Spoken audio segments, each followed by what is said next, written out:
और अब आपके सामने आने जा रही है वो खबर जिसे आप इस मुलाकात का अब तक का सबसे बड़ा आउटकम मान सकते हैं। जी हां, गाजा अस्पताल पर हमले को लेकर अमेरिका ने इजराइल को क्लीन चिट दे दी है। बाइडेन ने इजराइल को क्लीन चिट दे दी। अस्पताल पर हमला इजराइल ने नहीं किया, यह कहा है जो बाइडेन ने। अस्पताल पर हमला दूसरे पक्ष ने किया है। हमास ने लोगों का नरसंहार किया, इस बात का भी जिक्र करते हैं जो बाइडेन। मुश्किल में इजराइल के साथ अमेरिका खड़ा है, इस बात को एक बार फिर इस मुलाकात के बाद दोहराया गया है।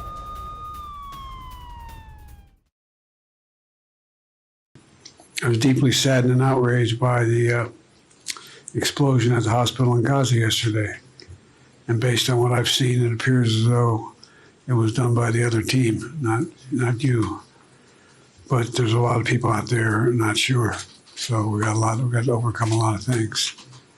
And it also means encouraging life-saving capacity to help the Palestinians who are innocent, caught in the middle of this.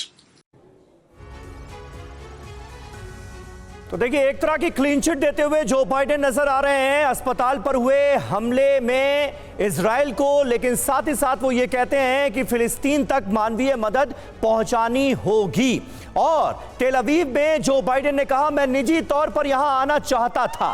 Hamas पर इजरायली कार्रवाई जरूरी है, आत्मरक्षा में हमें यह अभियान जारी रखना होगा, ये साफ तौर पर जो बाइडेन ने क्लियर किया है। सुनिए। For a simple reason. I want the people of Israel, the people of the world, to know where the United States stands. I've had my great Secretary of State here. He's been here for a lot, but I wanted to personally come and make that clear. Terrorist group Hamas has slaughtered, as has been pointed out, over 1,300 people. And it's not hyperbole to suggest slaughtered. And including 31 Americans as part of that. And they've taken scores of people hostage, including children. You said, imagine what those children hiding from Hamas were thinking. It's beyond my comprehension to be able to imagine what they're thinking. But the fact is that Israel, as they respond to these attacks, it seems to me that have to continue to ensure that you have what you need to defend yourselves. And we're going to make sure that occurs, as you know. And we have to also bear in mind that Hamas does not represent all the Palestinian people. And it has brought them only suffering. तो Hamas पर जिस तरह से बदले की कार्रवाई को अंजाम दिया जा रहा है, जिस तरह से हमास को खत्म किया जा रहा है, ये सिलसिला जारी रहना चाहिए, ये भी साफ तौर पर अमेरिकी राष्ट्रपति ने कहा है, जो बाइडेन ने कहा है। हमारे साथ इस वक्त हमारे डिफेंस एक्सपर्ट जीजी द्विवेदी साहब मौजूद हैं। सुमित चौधरी हमारे संवाददाता गाजा बॉर्डर से हमारे साथ लाइव मौजूद हैं। लेकिन सबसे पहले आपको लिए चलता हूं तेल अवीव, जिस होटल में रुके हैं जो बाइडेन, वहां से हमारे सहयोगी मनीष झा इस वक्त हमारे साथ लाइव मौजूद हैं। मनीष, लगातार गाजा में अस्पताल पर हुए हमले का जिक्र हो रहा है और इसके लिए इजराइल जिम्मेदार ठहरा रहा है इस्लामिक जिहाद को, और फिलिस्तीन से जो आवाजें उठ रही हैं वो इजराइल को इस हमले के पीछे मान रही हैं। लेकिन जो बाइडेन ने यह क्लियर कर दिया है, एक तरह से इजराइल को इस हमले के लिए क्लीन चिट दे दिए अब तक का, तो यह सबसे बड़ा आउटकम है जो इस मुलाकात के बाद नजर आ रहा है। जी हां, बिल्कुल समीर, और इस वक्त TV9 की टीम, जैसा कि आपने बताया, उस जगह मौजूद है, उस स्पॉट पर जहां पर कि बाइडेन और नेतन्याहू की मीटिंग चल रही है, उस स्पॉट पर मौजूद है जहां से यह तय होगा कि अब आगे का फैसला क्या होगा।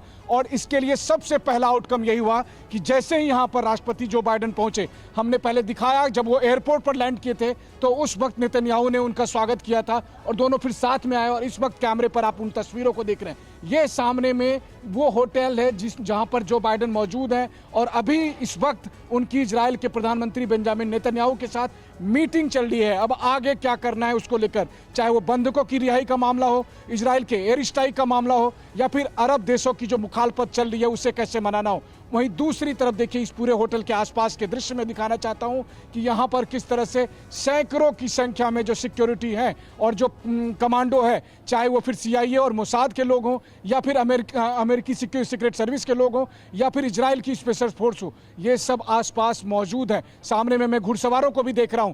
इस दृश्यों के साथ मैं बताने की कोशिश आपको ये कर रहा हूं कि अभी इस वक्त इस जगह से दरअसल आगे क्या होगा, आगे इस क्षेत्र में क्या होगा, इजराइल और हमास के जंग में क्या होगा, इजराइल और अरब देशों के बीच जो संबंध इस वक्त बेहद खराब है उसको किस तरह से मैनेज किया जाएगा, ये सब कुछ तय होना है। और TV9 एकमात्र भारत का ऐसा चैनल है जो इस वक्त आपको उस जगह से, यानी ना सिर्फ ग्राउंड जीरो बल्कि ग्राउंड जीरो की उस एपी सेंटर से ये बताने की कोशिश कर रहा है कि हालात किस तरफ जा रहे हैं और उसका समाधान निकालने की कोशिश किया। देखिए, बाइडेन ने सबसे पहला काम किया जिसकी इजराइल को सबसे अधिक जरूरत थी कि अस्पताल पर अटैक किसने किया, तो बाइडेन ने आकर कहा कि यह हमला उन लोगों ने किया है, आप लोगों ने नहीं किया है। यह बात कहकर दरअसल उन्होंने पूरी दुनिया को संदेश दे दिया कि अस्पताल पर अटैक के नाम पर जो इजराइल को घेरने की कोशिश की जा रही थी, अमेरिका इसे बर्दाश्त नहीं करेगा। वहीं दूसरी तरफ नेतन्याहू ने जब यह कहा कि आपने मेरी मदद के लिए 2 युद्धपोत भेजे हैं, तो यह कहकर उन्होंने बता दिया कि इजराइल की सेना और अमेरिका की मदद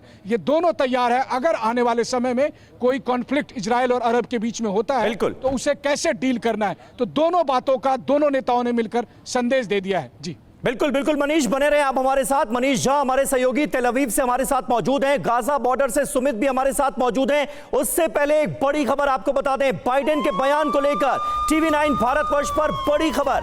CIA से हरी झंडी के बाद बाइडेन ने ये बयान दिया है। अस्पताल पर हमले को लेकर CIA ने दिए सबूत, ये हमारे सोर्सेज बता रहे हैं। इजराइल का हाथ ना होने के सबूत दिए गए हैं। बाइडेन ने इसी वजह से इजराइल को क्लीन चिट दे दी है।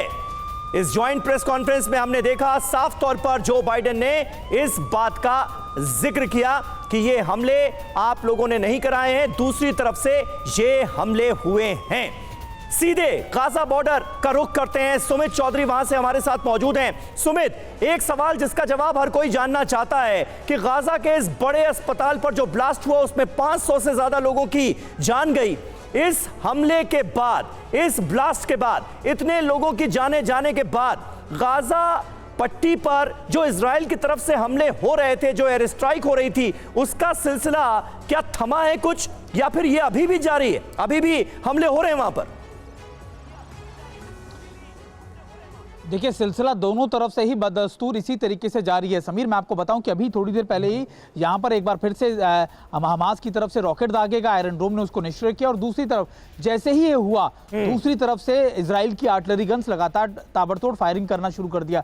ये थमने वाला नहीं, ये रुकने वाला नहीं। यहाँ ये जरूर है कि इसमें हर दोनों तरफ से, खासतौर पर हमास की तरफ से, ये पक्की कोशिश की जाएगी कि ना सिर्फ उनको दुनिया भर से, जो लगातार मिडिल ईस्ट के देश हैं, बल्कि दुनिया भर के देश उनको समर्थन करने के लिए सामने आए, उनको सपोर्ट करे, क्योंकि ये आखिरी लड़ाई जो थी, ये आखिरी दम है जो हमास का लगातार गाजा पट्टी से चल रहा है। क्योंकि हमास को ये बहुत अच्छे से पता है कि कभी भी जब लगातार गाजा के अंदर इजरायली फोर्सेस घुसेंगी, जिस तरीके से इंटेलिजेंस शेयरिंग होगी अमेरिका की तरफ से, तो फिर उनके लिए ये आखिरी लड़ाई है। और इसी वजह से लगातार वो भी इस तरीके के फायर किए जा रहे हैं। और कल की रिपोर्ट, क्योंकि ना सिर्फ आज जो बाइडेन ने इस मंच से आकर इजराइल के सामने ये कहा कि देखिए जो अटैक किया गया था, कल ही पेंटागन ने इसको लेकर सार्वजनिक रूप से बयान दर्ज किया। उन्होंने बयान सामने अपने किया, अपने रिपोर्ट देखी कि ये जितने रॉकेट थे ये गाजा की तरफ से ही ये फायर किए गए थे, हमास की तरफ से, और इन्हीं में से एक रॉकेट जो था मिस फायर करते हुए उन्हीं के हॉस्पिटल पे जा गिरा। समीर, ठीक है, बहुत बहुत शुक्रिया सुमित चौधरी आपका भी हमारे साथ जुड़ने के लिए, और तेल अवीव से मनीष झा हमारे साथ मौजूद थे।